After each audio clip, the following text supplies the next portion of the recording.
Hi, and welcome back to 10 Kids, 2 Docs, Parenting Insights from Pediatrician Moms. I'm Dr. Sylvia Bank. And I'm Dr. Vivian Carlin. Welcome back. Welcome back. Today's topic is going to be a question that I get in the office all the time. And that question is, why is my child getting strep throat so much? Yeah, I obviously would get this question a lot in the pediatric emergency room. I'm really excited to hear your primary care perspective on this and how you advise families. Great, let's jump in. Welcome to the 10 Kids, 2 Docs podcast. Seasoned pediatricians and longtime friends, Sylvia Bank and Vivian Carlin have counseled thousands of parents and are raising 4 and 6 kids, respectively. Join these doctor moms as they incorporate fun and their combined wisdom and experience to share parenting insights for anyone looking for practical and trustworthy guidance. Please note that this podcast is not intended to be a substitute for professional medical advice, diagnosis, or treatment from your doctor. Okay, so I think the first thing we should do is set the stage as to what strep is, streptococcal infection. So before we talk about why kids keep getting strep or strep over and over again, let's just talk about what strep is. Okay, yeah, I think that's important so that we're all on the same page. When we say strep throat, we are referring to a very specific bacterial infection.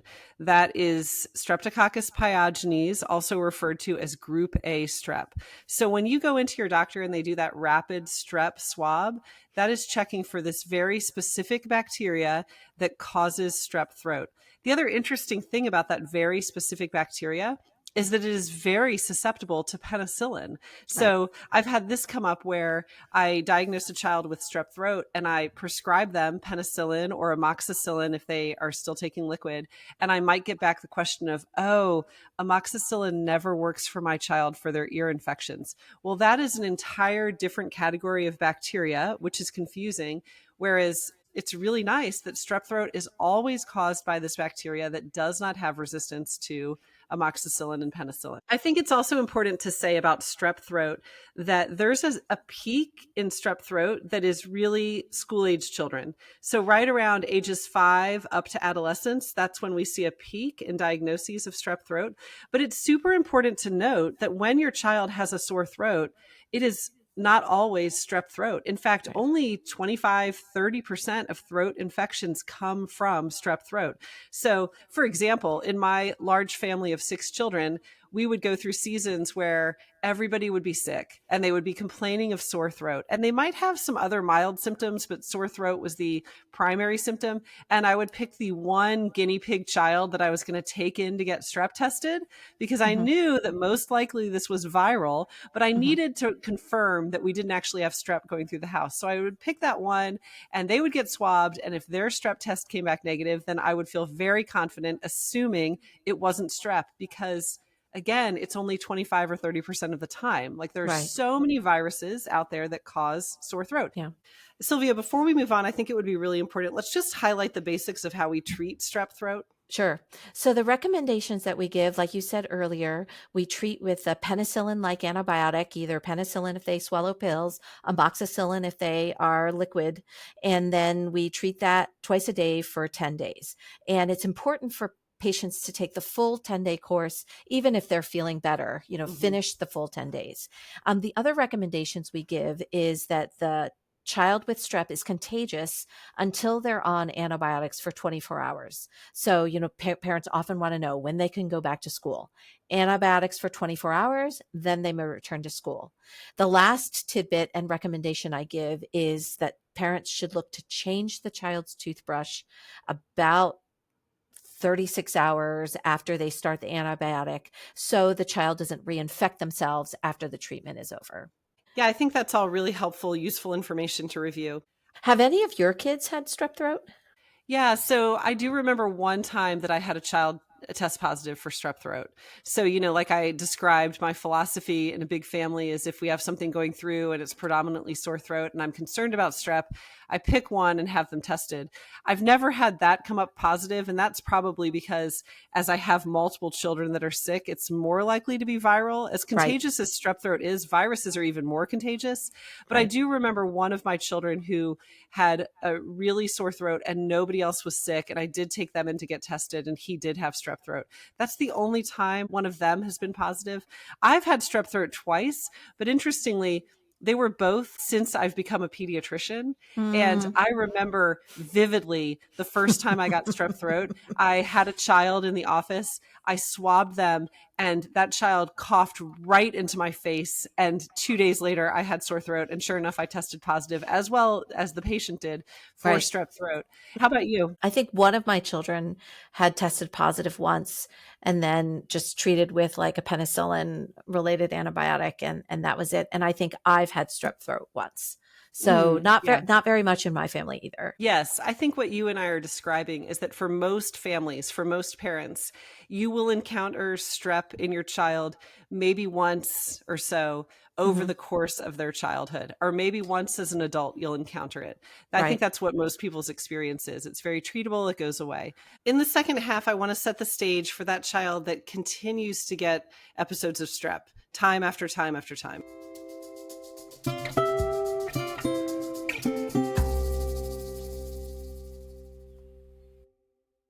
I'm going to describe something to the listeners and it's a thought process. So I want people to kind of stay with me as I describe this. So when there is a family or a child that gets strep throat like 3 times in 2 months, they've gotten it and they come back and they have it again and they have it again. There's this question of why is my child getting strep throat so much? And usually in this type of child, I start asking more questions than just the symptoms of the child. The question in my mind comes up as the provider, whether or not there is a strep carrier. And Mm, a streptococcus carrier is someone who lives with the streptococcal bacteria in their posterior oropharynx that isn't sick. So mhm. it's not causing disease. Let's make sure we're all very clear on what a strep carrier is. Sure. So, group A strep, the Streptococcus pyogenes, the only bacteria that causes strep throat, it's possible to have that bacteria sitting in the back of your throat in that tonsillar area and not causing infection. It's just living there. It's not causing any problems. It's not causing infection. It's not going to cause any of those like big scary things that people think of related to strep, like rheumatic fever. It's just sitting there happily coexisting and not causing your body any trouble, and you have no idea. And Right. sometimes the only way that you know that you're a carrier is because somebody else in your house is a victim of your continual exposure Right. and they're getting sick with strep throat and you're not. So this is the scenario that we're describing: is a strep carrier, a true strep carrier is that person who has it living in their throat, coexisting with them and not causing infection. The only quote unquote symptom that you have of that is that somebody close to you is continually getting strep throat. Like another way that I think people think about it is a colonization. Like people Mhm. understand that bacteria live with us in a lot of places in our body. Like the GI tract, we have bacteria that live in our GI tract that aid in our digestion, living in harmony with us. There's bacteria that normally live on our skin, Sure. not causing disease. It's just part of this colonization.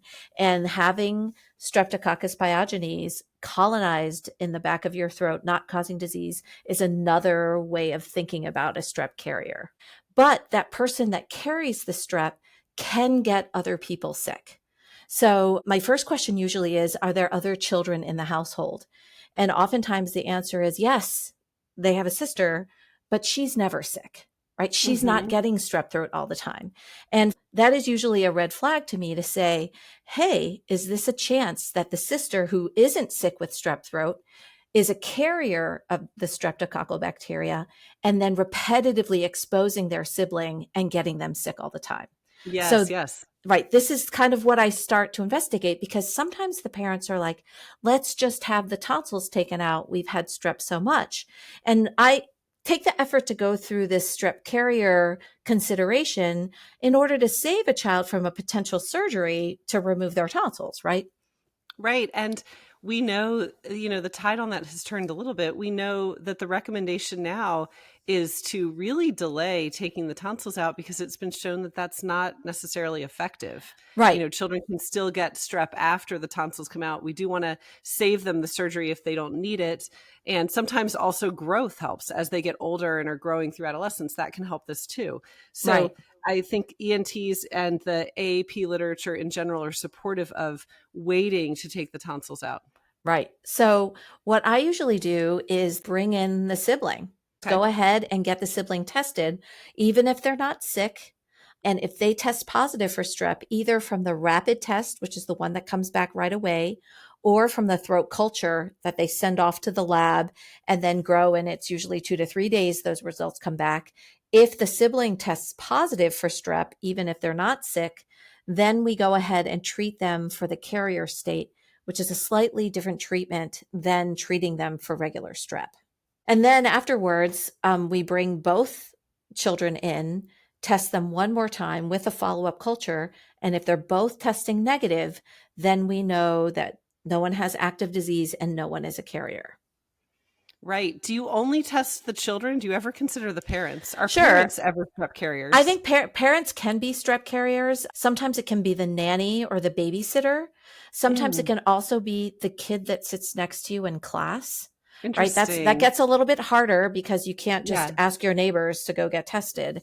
So I guess it can be a parent, and in the literature, sometimes it is a parent, but I always start with siblings, right? Yeah. That's where I begin. When we think about how strep is contagious, and I think about my own children, I mean, they are often sharing drinks as Yes. much as I tell them not to, especially in the young school age. They're like eating from each other's plates. They're maybe sharing a room, a bedroom, Right. sharing the sink where they're brushing their teeth. Their exposure to each other is so much higher than anybody Right. else. So there is a second level to this strep carrier and diagnosing the strep carrier, because sometimes the child that keeps coming in for strep throat, that child is actually a carrier. I'm going to describe how that's possible. So, like you mentioned in the first half, most sore throats are viral in nature. So, if you're a strep carrier and every time you get sick, your parents bring you in because you have a sore throat, if you are a carrier, you are going to test positive every time you come in. So Yeah. it looks like you're getting strep all the time, but in fact, you're just getting viral illnesses with some sort of pharyngitis, and every time it's coming up positive for strep.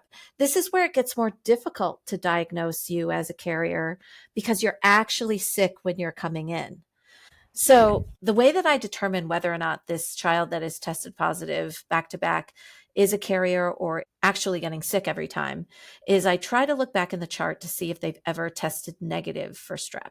Let's say Okay. they had strep 3 times in the last 8 weeks, but last month they tested negative with a negative culture. Then I pretty much at that point feel reassured that you're not a carrier, and so you're getting sick from someone else. Or sometimes the story is, oh, they have a headache, and then I know it's strep. They don't even have a sore throat or a fever. Sure. Every time they have a headache, we bring them in and he has strep throat. That's sometimes a red flag for me to say, hey, maybe you're a carrier. I sometimes wind up treating that person for the carrier state. And after the treatment, then we bring them back when they're well, test them, make sure that they test negative both on the rapid and the culture, and then we know that they're not the carrier and they're not sick. So this is kind of like the mystery. And when you have homes like you and me, where we have more than 2 kids, we have 4, 6, I have a family with like 8 kids that we did this strep mystery. Sometimes it involves bringing all the siblings in at once, testing everyone, and then figuring out who the carrier is. Sometimes I describe this carrier state to kids by making an analogy to a video game that they play called Among Us. Have you heard about this game? Where, they're kind of like all these like different colored guys in these like space suits. And one of them is the imposter, right? And the goal is to like figure out who the imposter is. So it's kind of like we're all the same here. And the carrier is like the imposter. And we're trying to figure out who that person is. It's something that I talk through with parents quite regularly when we are seeing recurrent positivity with strep testing and how we go about investigating that.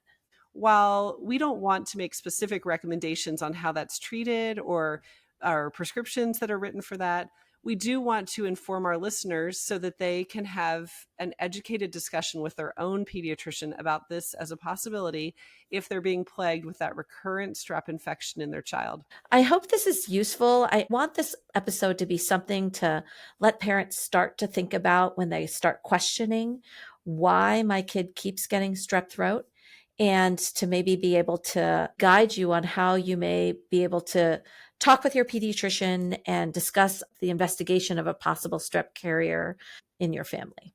I just also want to give a shout out to primary care here, because a lot of times when you are going to different urgent cares or different providers just for the quick test and the treatment, there can be another layer of thought beyond just let me get my antibiotics so I can get to school in 24 hours.